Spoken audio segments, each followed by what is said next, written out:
Hello बेटा। पिछले video में बेटा हमने क्वेश्चन 14 तक एक्सप्लेन कर दिए थे। इस वीडियो में बेटा हम 14 से आगे के क्वेश्चन एक्सप्लेन करने वाले हैं, जिसमें बेटा ये सूत्र ध्यान रखना है। द्रवों में अविरत प्रवाह की समीकरण। तो द्रवों में अविरत प्रवाह की समीकरण होती है बेटा A1 B1 बराबर A2 B2। A1 क्षेत्रफल, B1 वेग है। ठीक है बेटा, तो यहाँ से शुरुआत करते हैं। 15वां क्वेश्चन है 0.09 पाई मीटर स्क्वायर अनुप्रस्थ परिच्छेद। तो बेटा अनुप्रस्थ परिच्छेद क्षेत्रफल, ये क्षेत्रफल मीटर स्क्वायर में क्षेत्रफल होता है। तो ये क्षेत्रफल दे रखा है।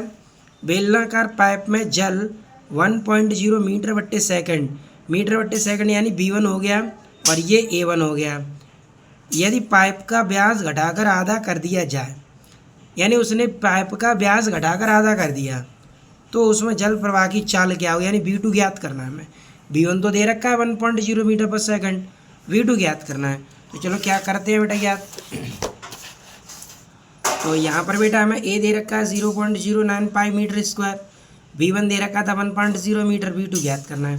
सवाल में बेटा उसने कहा था कि व्यास घटाकर आधा कर दिया जाए, तो इसका मतलब है बेटा D1 बराबर D है, तो D2 बराबर कितना हो जाएगा बेटा D/2। त्रिज्या व्यास की आधी होती है, तो R1 हो जाएगा R/2 और R2 हो जाएगा R/4। अब देखो बेटा यहाँ पे अविरत सिद्धांत से लगाएंगे। A1 B1 बराबर A2 B2। B1 का मान तो बेटा 1 मीटर पर सेकंड है, 1 रख दिया। A की जगह पे पाई R1 स्क्वायर। B2 का मान हमें ज्ञात करना है, A2 की जगह पाई R2 स्क्वायर। पाई से पाई कट जाएगा, R2 को इधर। अब R1 का मान कितना था बेटा R/2, तो R1 की जगह पर R/2 का होल स्क्वायर, R2 की जगह पर R/4 का होल स्क्वायर, चूँकि R2 का मान कितना था R/4। अब देखो बेटा R का स्क्वायर R स्क्वायर हो गया, 2 का वर्ग 4 हो गया, ये B2, ये R स्क्वायर हो गया, 4 का वर्ग कितना हो गया बेटा 16। R स्क्वायर से R स्क्वायर कट जाएगा। ठीक है बेटा, 16 को यहाँ लिखेंगे तो 16/4, 4 का 16 में भाग दे दो तो V2 बराबर कितना आ गया बेटा 4.0 मीटर बट्टे सेकंड स्क्वायर हो गया। ठीक है बेटा, A1 का मान, A का मान दे रखा है 0.09 पाई मीटर स्क्वायर, इसका इस्तेमाल करके भी निकाल सकते हैं। इसके बाद है बेटा क्वेश्चन नंबर 16। असमान परिच्छेद की एक बेलनाकार पाइप में जल प्रवाहित हो रहा है। तो असमान परिच्छेद की एक बेलनाकार पाइप है और उस बेलनाकार पाइप में जल प्रवाहित हो रहा है। उसके स्थान पर नली की त्रिज्या है 0.3 मीटर। तो बेटा उस स्थान पर नली की त्रिज्या कितनी है, R1 दे रखा है 0.3 मीटर, तथा जल का वेग है बेटा 1.0 मीटर पर सेकंड स्क्वायर। जल का वेग है बेटा 1.0 मीटर पर सेकंड स्क्वायर। दूसरे स्थान पर जहाँ नली की त्रिज्या 0.15 मीटर है, त्रिज्या कितनी है बेटा 0.15 मीटर, तो जल का वेग क्या होगा, वेग ज्ञात करना है हमें। ठीक है, तो इसमें ही बेटा अविरत प्रवाह का समीकरण लगाना है। A1 B1 बराबर A2 B2। अब हमें त्रिज्या दे रखी है, तो क्षेत्रफल को त्रिज्या के पदों में लिख देंगे। A1 की जगह पर लिखेंगे पाई R1 स्क्वायर, A2 की जगह पर लिखेंगे पाई R2 स्क्वायर। तो यहाँ पर बेटा हमने A1 की जगह लिखा पाई R1 स्क्वायर B1, पाई R2 स्क्वायर B2। पाई से पाई कट गया, यहाँ बचा बेटा R1 स्क्वायर, यहाँ बचा B1, यहाँ बचा R2 स्क्वायर, यहाँ बचा बेटा B2। अब देखो बेटा R1 कितना था अपने पास, R1 था बेटा हमारे पास 0.3, ठीक है, और R2 कितना था 0.15, B1 का मान है 1। तो R1 की जगह पर लिख देंगे बेटा 0.3 का वर्ग, B1 की जगह पर लिखेंगे 1, R2 का मान है बेटा 0.5 और ये V2 है। यहाँ पर बेटा 0.3 का वर्ग करेंगे तो 0.09 हो जाएगा, और 1 ये है।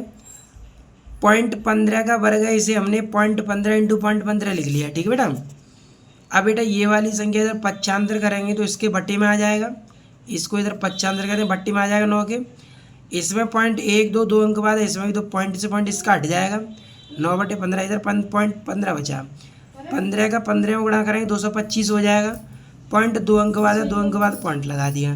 2.25 का 9 में भाग देंगे तो कितना आ जाएगा बेटा 4 मीटर पर सेकंड आ जाएगा। कितना आ जाएगा 4 मीटर पर सेकंड।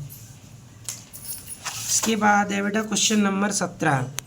क्वेश्चन नंबर 17 में क्या कहा है, एक असमान परिच्छेद वाली क्षैतिज नली में द्रव बह रहा है। एक स्थान पर नली की त्रिज्या है 0.50 सेंटीमीटर। नली की त्रिज्या कितनी है बेटा? 0.50 सेंटीमीटर। 0.50 सेंटीमीटर। सेंटीमीटर को मीटर में कन्वर्ट करेंगे 10⁻⁻2 आएगा।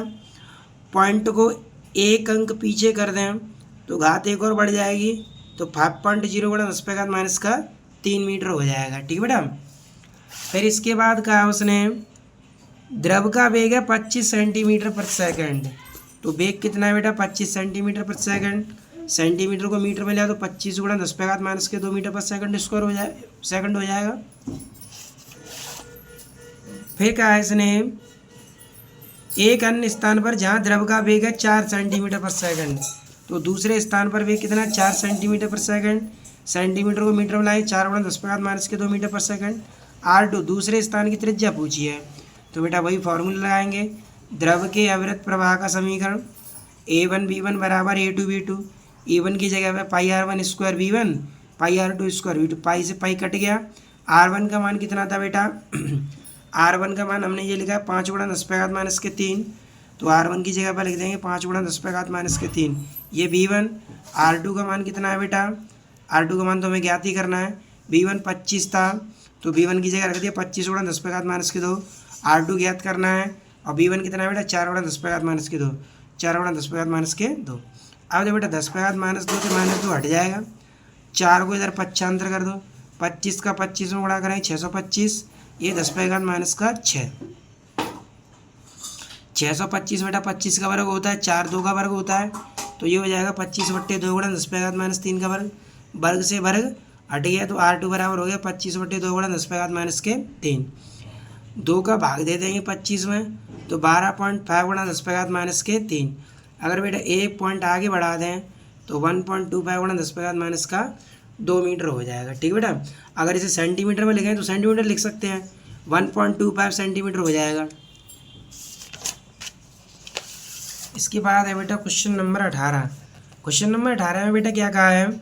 हौज पाइप जिसका आंतरिक व्यास है 2.1 सेंटीमीटर। तो बेटा हौज पाइप का आंतरिक व्यास कितना है? 2.1 सेंटीमीटर। तो बेटा हौज का आंतरिक व्यास है 2.1 सेंटीमीटर। त्रिज्या हो जाएगी R1 2.1/2 सेंटीमीटर। सेंटीमीटर को मीटर में लिया तो 2.1/2 इंटू 10⁻⁻2 मीटर। ठीक है बेटा। से जल 1.1 मीटर पर सेकंड की चाल से प्रवाहित हो रहा है। चाल कितनी है? V1 बराबर 1.1 मीटर बट्टे सेकंड। नोजल का व्यास क्या होना चाहिए? नोजल का व्यास पूछा है। यदि इससे 4 मीटर पर सेकंड की चाल से जल निकल रहा हो, और इससे जल कितना निकल रहा है बेटा? 4 मीटर पर सेकंड के, तो द्रव के अविरत प्रवाह की समीकरण A1V1 बराबर A2V2। A1V1 बराबर A2V2। A1 की जगह पर लिखेंगे बेटा πr1 स्क्वायर V1। A2 की जगह पर πr2 स्क्वायर V2। पाई से पाई ये बेटा कट जाएगा। R1 की वैल्यू हमें मालूम है 2.1/2, तो इसे सेंटीमीटर को मीटर में लिखा 2.1/2 का 10⁻⁻2 मीटर। तो R1 की जगह पर लिख देंगे 2.1/2 गुणा 10⁻⁻2। और V1 का मान कितना है बेटा? 1.1। और R2 स्क्वायर V2 का मान कितना है? 4। 2.1 का वर्ग करेंगे 4.41 हो जाएगा। 2 का वर्ग 4 हो जाएगा। ठीक है बेटा। ये 4 मैंने इधर पक्षांतर कर लिया, बटे में आ जाएगा, और ये 1.1 तो ये लिखा ही है। 1.1 का 4.41 में गुणा कर देंगे तो 4.851 हो जाएगा। 4 का 4 में गुणा करेंगे 16 हो जाएगा। ये 10⁻⁻4 ये लिखा है। ठीक है बेटा। अब 16 का इसमें भाग दे दें तो 16 × 48, तो 0.303187 आ जाएगा 10⁻⁻4। इसे वर्गमूल निकालेंगे, इसका वर्ग, ये वर्ग इधर ले आएंगे तो अंडरवुड में 0.303187 10⁻⁻4 हो जाएगा। इसका वर्गमूल लेंगे तो वर्गमूल होता है बेटा 0.550 10⁻⁻2, चूँकि 4 घात 10⁻⁻2 हो जाएंगे। अब इसका व्यास निकालना है, तो व्यास त्रिज्या का 2 गुना होता है, तो इसमें 2 का गुणा कर देंगे। 2 × R2, 2 का गुणा कर दें तो 1.1 गुणा 10⁻⁻2, और 10⁻⁻2 सेंटीमीटर लिख सकते हैं। तो आंसर कितना हो जाएगा बेटा? 1.1 सेंटीमीटर। कितना हो गया बेटा? 1.1 सेंटीमीटर।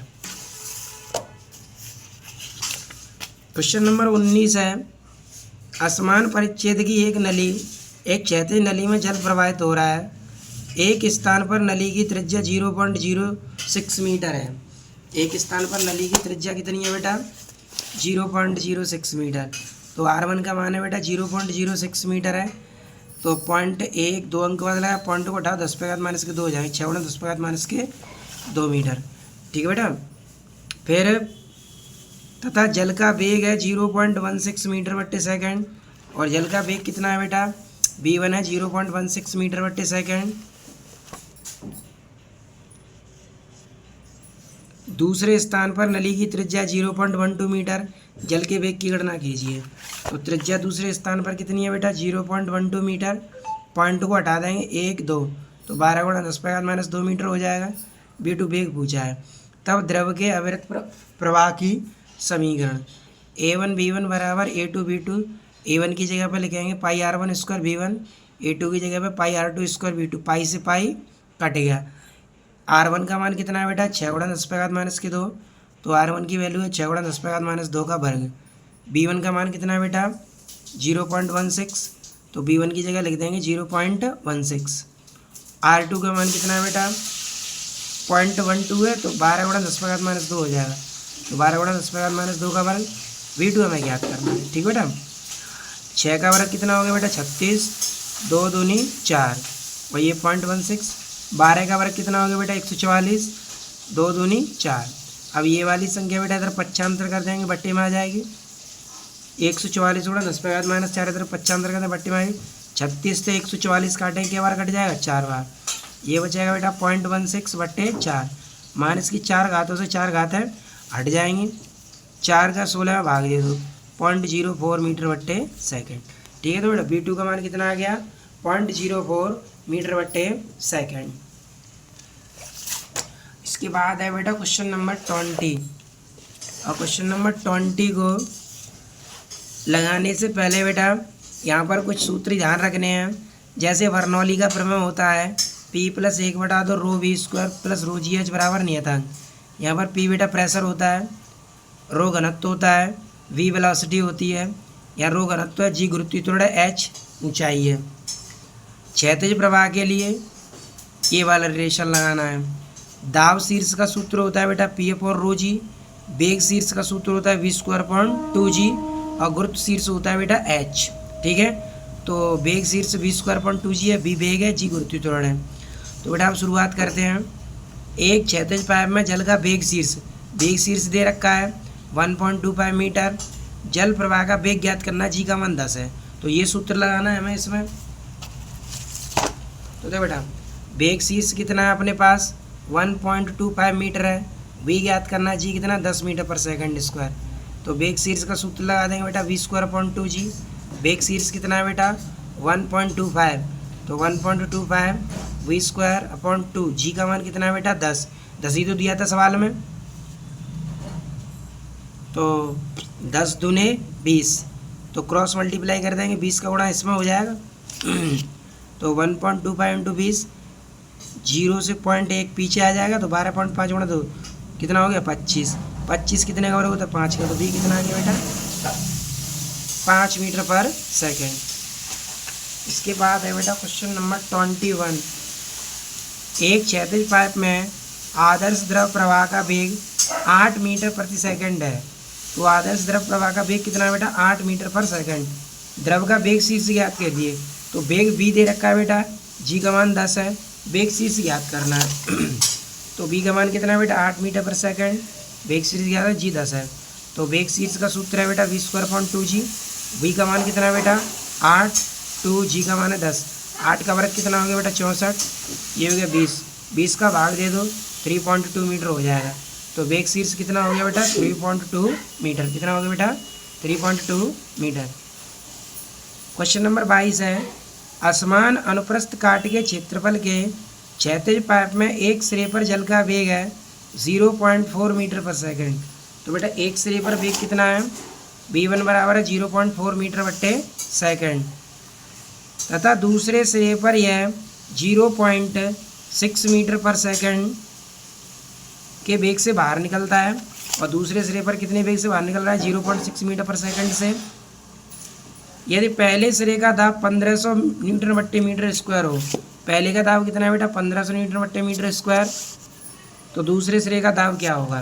तो बेटा दूसरे सिरे का दाब ज्ञात करना है। जल का घनत्व बेटा 1 × 10⁻³ किलोग्राम प्रति मीटर स्क्वायर होता है, ये फिक्स इतना ही होता है, इतना ही ध्यान रखना है। तो यहाँ पर बेटा हम बर्नौली प्रमेय लगाएंगे, P1 + 1/2 रो V1 स्क्वायर, P2 + 1/2 रो V2 स्क्वायर। दो स्थितियों में लिख लिया इस सूत्र को।